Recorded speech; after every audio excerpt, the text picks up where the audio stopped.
Hi, my name's Kathy Miller, and this week we're looking at how to add interior details into your scale houses. You may not see much at the moment, but when you turn the lights on, it does stand out.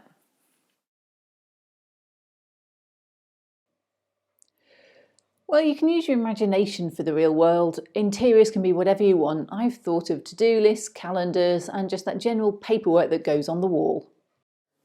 So I've decided to light these buildings, and that means the interior needs to be a little bit better than just a couple of bits of machinery, which is what I've got here. So what I'm going to do is put in a couple of pictures and a few other little bits and bobs and see how we get to.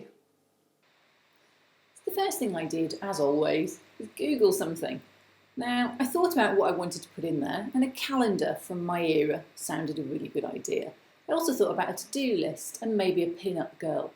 What I didn't really want to do was put in things like furniture, because I already had a huge amount of machinery in the room that was taking the height element. So I was really looking for thin things that would go on the wall. So I found a few calendars and I saved them onto my computer. Easy enough to do. The next thing I wanted to do was to put in a sort of a calendar with rip-off pages and a bit of a flick, so it's a little bit more detail. So I had a look at the calendar to see what the dates were, and I went to Excel and I created my own calendar just how I wanted it to be. Now, I spent a lot of time in Excel, but it isn't difficult to type in the dates and the numbers and then to just move the columns and the rows to the right size so it looks good. Put on some borders and a little bit of colour and then print it all out.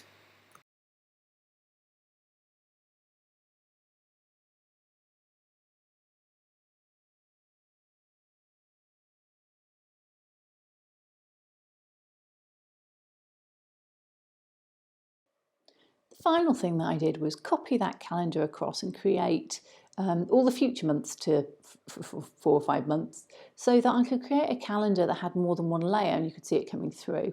Now, I was probably a little anal and got them all correct for 1957, but realistically, in the scale you're going to print this, you're not really going to notice it, and you could almost use the same page printed several times and then stacked, as I'll show you in a minute.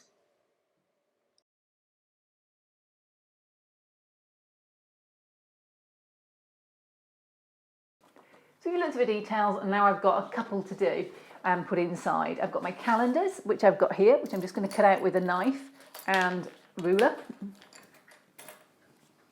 Now, these are printed quite small, and there's 4 of them because I'm going to put them on top of each other and just sort of lift them. July, August, both of those on September, all 3 of those on October, and then I'm just going to square them up, and I just need a little bit of depth, and I'll probably curl the top one. So what I want to do is just glue along that top edge, very much like a calendar would, and the easiest way to do that is just to use a very small amount of white glue along the top edge on each of them. So I'm just going to get my tacky glue, the cocktail stick, and just smear a little bit, a bit like a binding really, across the top. So fresh cocktail stick. And then I'm just going to leave that lot to dry on the side. I've got one more here which is quite a lot bigger, and that's really for just going on the wall like a big planner of some description. You can actually see that it's more like a calendar than the other ones.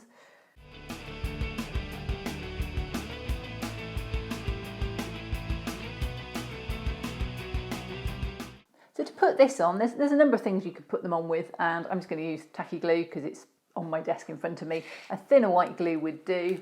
A really thin white glue would be excellent. You can use Pritt stick. You can use anything really.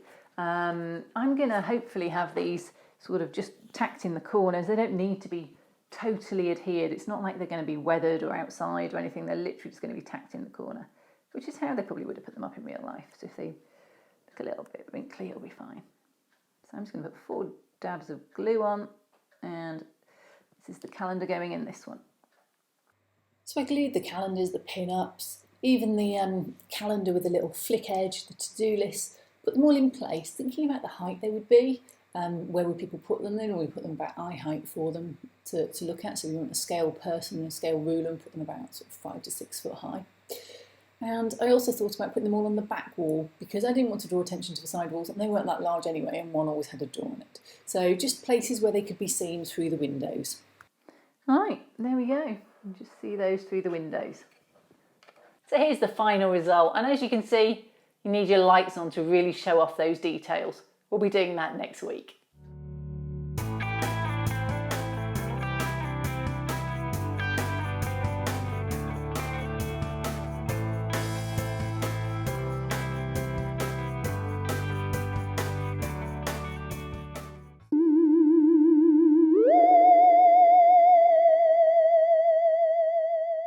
In this week's adventure, Mill-Scale Cathy goes on a spacewalk. Well, this space stuff's becoming quite fun. I'm on a spacewalk. Isn't it amazing? I mean, look, I'm just stood on the shoulder, get me, of an astronaut. I always wanted to do this. Oh, ever since I watched Star Trek, I wanted to go into space, and here I am. Yay! I wish the other mini Cathys could see me now. I'll send him a video. Hey! It looks like Mill-Scale Cathy's having fun. I wonder if she wants to come home at all.